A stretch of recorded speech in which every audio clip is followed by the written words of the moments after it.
Hello po, ako nga po pala si Alvin Victoriano, operator rin sa Uya Sublimation Printer Machine. Bali, nandito po tayo ngayon sa Smart 5-Feet 1 Head. Ito nga po pala yung printer head ng Smart 5-Feet 1 Head. Ito pala yung wiper. Ito naman po yung copy.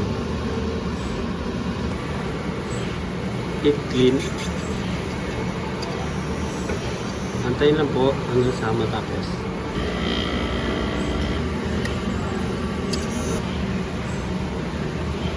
After po ng cleaning, kailangan po punasan yung wiper tsaka yung copy.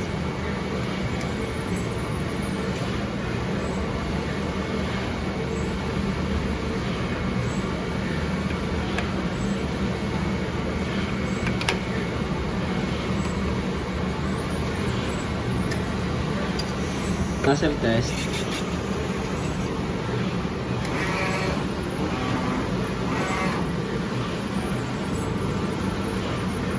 Dapat buo po nasa bago tayo mo. Pala yung ink tank.